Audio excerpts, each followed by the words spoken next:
BCCI अध्यक्ष सौरव गांगुली और सचिव जय शाह को सुप्रीम कोर्ट की तरफ से बड़ी राहत दी गई है। गांगुली और शाह एक और कार्यकाल तक अपने अपने पदों पर बने रह सकते हैं। न्यायमूर्ति डीवाई चंद्रचूड़ और न्यायमूर्ति हिमा कोहली की पीठ ने कहा है कि बीसीसीआई में कोई पदाधिकारी 6 साल तक अपने पद पर रह सकता है।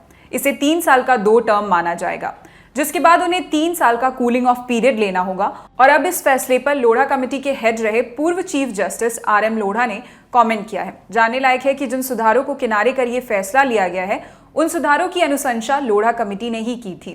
जस्टिस लोढ़ा ने कहा कि अदालत ने हमारे विचार को स्वीकार कर कूलिंग ऑफ पीरियड की शर्त को औपचारिक रूप दिया था, इसलिए हमारी रिपोर्ट में कोई गड़बड़ी नहीं थी। उन्होंने द इंडियन एक्सप्रेस को दिए एक इंटरव्यू में कहा, 18 जुलाई 2016 को जब सुप्रीम कोर्ट ने अपना पहला आदेश जारी किया था, तभी हमारी रिपोर्ट सही साबित हो गई थी। कोर्ट ने हमारे विचार को स्वीकार करके कूलिंग ऑफ पीरियड के क्लॉज को औपचारिक रूप दिया।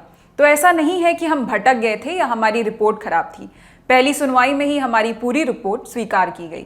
बाद में इसे 9 अगस्त 2018 के आदेश से बदल दिया गया। शायद अब उन्हें लगता है कि इसमें फिर बदलाव करना ठीक है। उन्होंने आगे कहा कि बीसीसीआई में शीर्ष पदों पर बैठे कुछ लोगों के एकाधिकार को खत्म करने के लिए कोर्ट को दखल देना पड़ा था।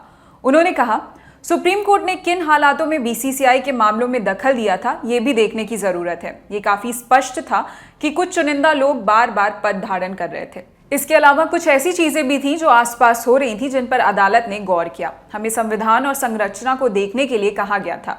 कई लोगों से मिलने के बाद हमें पता चला कि प्रशासन से जुड़ी कई मूल समस्याएं थीं और ये मांग उठाई गई कि शीर्ष पदों पर बैठे कुछ लोगों का एकाधिकार खत्म हो। बीसीसीआई ने कूलिंग ऑफ पीरियड को लेकर सुप्रीम कोर्ट में एक याचिका दायर की थी। इस याचिका के जरिए बीसीसीआई चाहता था कि कूलिंग ऑफ पीरियड को 1 टर्म की जगह 2 टर्म के बाद कर दिया जाए।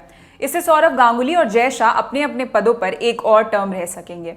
अब कोई भी पदाधिकारी 3 साल के अनिवार्य ब्रेक से पहले बीसीसीआई और किसी स्टेट एसोसिएशन को मिलाकर एक बार में अधिकतम 12 वर्ष तक अपने पद पर रह सकता है।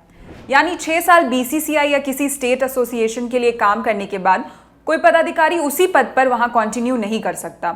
उसे कूलिंग ऑफ पीरियड पर जाना होगा। कूलिंग ऑफ की अवधि 3 साल की है। हालांकि ऐसा तब नहीं होगा जब कोई पदाधिकारी स्टेट एसोसिएशन से बीसीसीआई या बीसीसीआई से स्टेट एसोसिएशन ज्वाइन करे। अगर एक ऑफिशियल बीसीसीआई में है तो वो 6 साल के बाद कूलिंग ऑफ पीरियड पर चला जाएगा, यानी बीसीसीआई के लिए 7वें साल काम नहीं कर पाएगा। लेकिन अगर वो इसके बाद कोई स्टेट एसोसिएशन ज्वाइन करता है तो वो 6 साल काम कर सकता है। इसके बाद उसे कूलिंग ऑफ पीरियड पर जाना होगा। सौरव गांगुली ने 23 अक्टूबर 2019 को बीसीसीआई का अध्यक्ष पद संभाला था। उसके कुछ महीने बाद जनवरी 2021 में जय शाह बीसीसीआई के सचिव बने थे। सुप्रीम कोर्ट के इस फैसले के बाद गांगुली 2025 तक बीसीसीआई के अध्यक्ष रह सकते हैं। वहीं दूसरी तरफ जय शाह 2027 तक सचिव बने रह सकते हैं। फिलहाल इस खबर में इतना ही। आपके लिए खबर लिखी थी हमारे साथी रविराज ने। मैंने हारिका यादव। स्पोर्ट्स से जुड़ी अन्य खबरों के लिए देखते रहिए लल्लन टॉप स्पोर्ट्स। शुक्रिया।